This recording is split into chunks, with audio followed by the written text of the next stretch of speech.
Hello guys, আসসালামু আলাইকুম। আশা করি সবাই ভালো আছেন। আলহামদুলিল্লাহ, আমিও ভালো আছি। হঠাৎ করে মোবাইলের দিকে তাকাই দেখি 9টা বাজে গেছে। এখন আমার স্কুলের টাইম হয়ে গেছে। আসলে আমি একটা বাড়িতে হাউস ড্রাইভিংয়ের কাজ করি। সকাল 9:30 তাদেরকে মাদ্রাসা নিয়ে দিয়ে আসতে হয়। তাড়াতাড়ি করে আমি ঘুম থেকে উঠে বের হয়ে গেলাম। তারপর আমি ফ্রেশ হলাম। আসলে ভাই, হাউস ড্রাইভিংটা একটা প্যারা, যে করে সে বুঝে। অন্যান্য ডিউটি, বিশেষ করে শরীরাতে কাজ করলেও আপনি দেখা যায় সারাদিন কাজ করে রাত্রে অন্তত 3-4 ঘন্টা ঘুমাতে পারেন। আর আমরা যারা ড্রাইভার তারা তারা ঠিকই ঘুমায়, কিন্তু কান সজাগ রেখে ঘুমাতে হয়, কখন কখন কল আসে।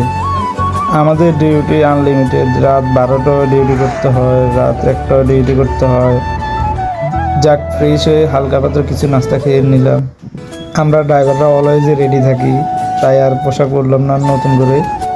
রুম থেকে আস্তে আস্তে বের হয়ে গেলাম, আস্তে আস্তে গাড়ির কাছে গেলাম।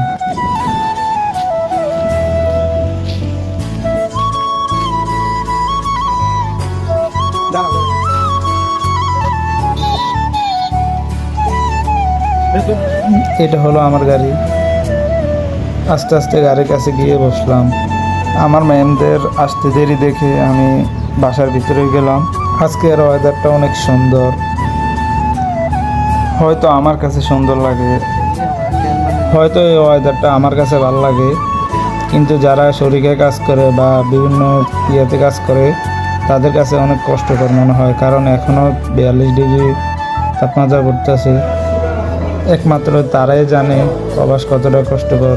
প্রবাসে না আসলে বুঝতে পারতাম না যে কষ্ট কত প্রকার ও কী কী।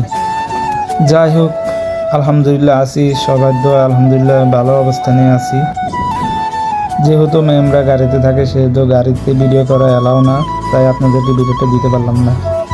তো সবাই আমার জন্য দোয়া করবেন যেন বিদেশের মাটিতে আলহামদুলিল্লাহ ভালোভাবে কাটাতে পারি, মা বাবার স্বপ্ন পূরণ করতে পারি। আজকের ভিডিওটা এইটুকুই। আল্লাহ হাফেজ, সবাই ভালো থাকবেন। আসসালামু আলাইকুম।